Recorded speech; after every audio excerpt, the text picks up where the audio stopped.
रुक जाइए, क्या आपको पता है कि हड़प्पा सभ्यता, जो कि दुनिया की सबसे प्राचीन और विकसित सभ्यताओं में से थी, उनके पास विज्ञान को चौंका देने वाले राज छिपे हैं। क्या इनके उन्नत ज्ञान का संबंध अंतरिक्ष से था? और इनकी लिखने की कला आज तक कोई क्यों नहीं पढ़ पाया? आज इतिहास की बात पर हम ऐसे 5 गहरे राज जानते हैं जिन्हें जानकर आप सोचने पर मजबूर हो जाएंगे। तो शुरू करते हैं। नमस्कार दोस्तों, मैं हूं आपका होस्ट और आप देख रहे हैं इतिहास की बात। गुजरे कल की कहानी, आज की जुबानी। प्राचीन इतिहास के हर राज को जानने के लिए अभी से सब्सक्राइब करें मेरे चैनल इतिहास की बात को। पहला बड़ा राज, शहरों का उत्तम विन्यास। सोचिए, 5000 साल पहले जब दूसरी सभ्यताओं के लोग कच्चे मकानों में रहते थे, तब हड़प्पा के पास पक्की ईंटें, पक्की सड़कें, बेहतरीन नालियों का सिस्टम और मानक ईंटें थी। यह सबसे आधुनिक उपकरणों के बिना कैसे बना? इतने विशाल शहरों को एक ही नक्शे पर बनाना सिर्फ ज्ञान से नहीं हो सकता। क्या यह ज्ञान उन्हें किसी ने सिखाया था? दूसरा गहरा राज, कुछ इतिहासकार और खोजकर्ता यह मानते हैं कि इनके पास उन्नत इतनी ज्यादा थी कि इसका संबंध धरती से बाहर हो सकता है, जैसे वजन और माप, वेट एंड मेश्योर्स का इतना सटीक होना, या फिर कुछ ऐसी मूर्तियां जिन पर ज्योमेट्री डिजाइन है उस दौर की कला से बिल्कुल अलग है। क्या कोई अंतरिक्ष की सभ्यता यहाँ आई थी, या इनके पास खुद का उन्नत ज्ञान था? तीसरा सबसे गहरा राज, हड़प्पा लिपि। हम मिस्र और मेसोपोटामिया की लिपि पढ़ चुके हैं, लेकिन हड़प्पा लिपि, जिसे लगभग 400 अलग-अलग चिन्ह हैं, आज तक उन्हें कोई पढ़ नहीं पाया।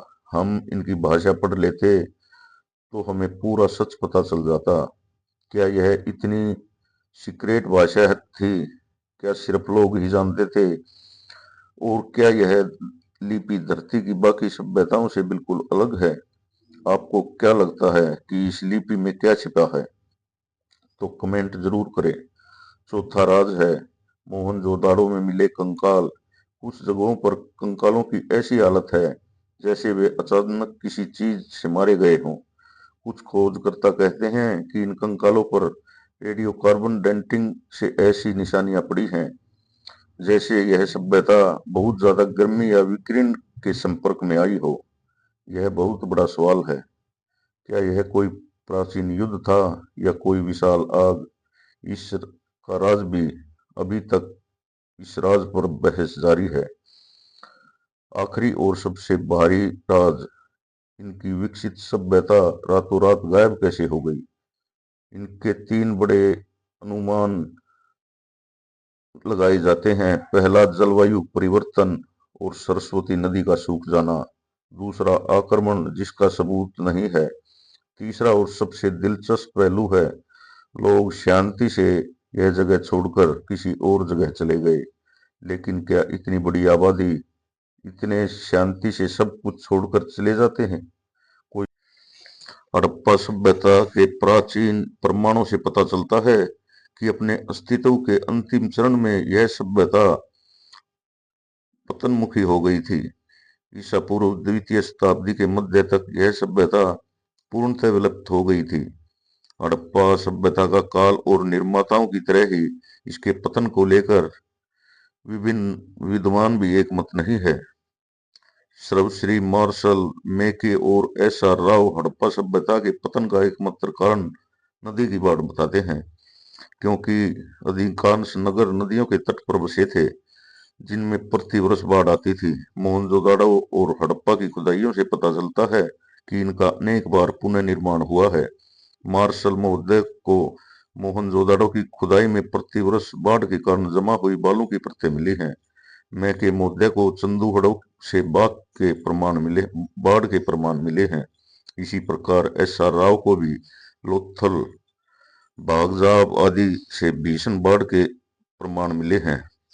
अतः इसका संयुक्त निष्कर्ष है कि बाढ़ ही नगरीय सभ्यता के विनाश का प्रमुख कारण था।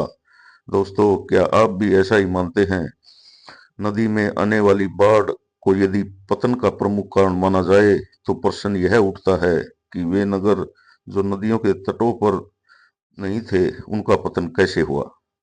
अतः निश्चित ही सभ्यता के पतन के लिए कुछ अन्य कारण भी उत्तरदायी होंगे। इस तारतम्य में व्हीलर, गॉर्डन चाइल्ड, पिगट आदि विद्वानों ने बाह्य आक्रमण को पतन का कारण माना है। पुरातात्विक साक्ष्यों के संकेत ये मिलते हैं कि मोहनजोदाड़ो को लूटा गया और वहां के लोगों की हत्या की गई। व्हीलर के अनुसार 1500 ईसा पूर्व आर्यों ने आक्रमण करके हड़प्पा सभ्यता के नगरों को ध्वस्त किया था और वहां के लोगों को मार डाला था। जलवायु परिवर्तन को हड़प्पा संस्कृति के विनाश का कारण मानते हैं, जो कि एन.एस. घोष और आर.एन. आदि वैज्ञानिक थे। एम.आर. साहनी जैसे भूतात्विक वैज्ञानिक जल वाष्पन को इस सभ्यता का के पतन का कारण मानते हैं। कुछ वैज्ञानिकों के अनुसार नदियों के मार्गों का परिवर्तन हुआ और इस सभ्यता का पतन का कारण बना। KUR कनेडी मलेरिया और महामारी जैसी प्राकृतिक आपदाओं को पतन का जिम्मेवार मानते हैं। रेडियो कार्बन विधि के आधार पर सिंधु सभ्यता का कालक्रम 2500 से 1750 ईसा पूर्व के मध्य माना जाता है। यह सिंधु घाटी सभ्यता का चरम अवधि समय था। इसके पश्चात यह सभ्यता क्रमिक रूप से इसका पतन होता चला गया। सिंधु घाटी सभ्यता एक नगरीय सभ्यता थी और इसकी समृद्धि का प्रमुख कारण विदेशी व्यापार था। लेकिन जब सिंधु सभ्यता की समकालीन अन्य सभ्यताएं जैसे मेसोपोटामिया का पतन आरंभ हुआ, तो उसमें होने वाले विदेशी व्यापार में कमी आ गई, जिससे इस सभ्यता के आर्थिक हितों को हानि पहुंची थी। कुछ वैज्ञानिकों का मानना है कि समृद्धि बढ़ने के साथ ही अर्थव्यवस्था में ठहराव आ गया।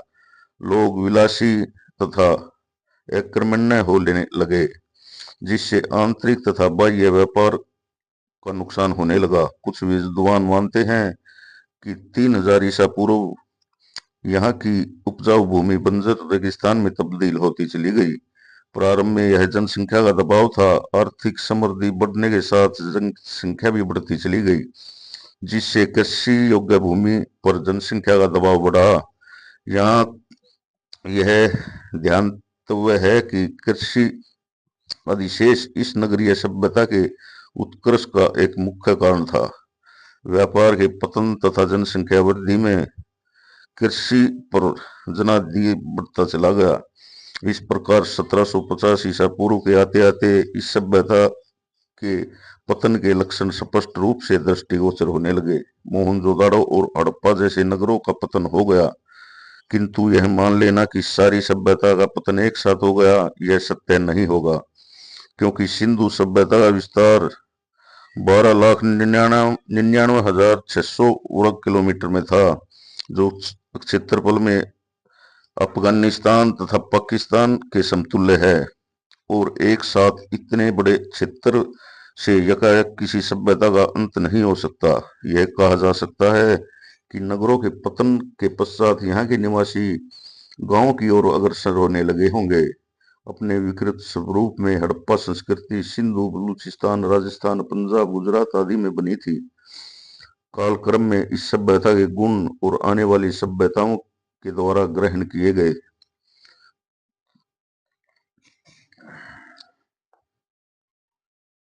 तो दोस्तों, ये थे हड़प्पा सभ्यता के पतन के प्रमुख कारण। क्या आप भी ऐसा ही मानते हैं? तो दोस्तों, मेरे चैनल इतिहास की बात को सब्सक्राइब करिए और वीडियो को लाइक और शेयर कीजिए। धन्यवाद। जय हिंद, जय भारत।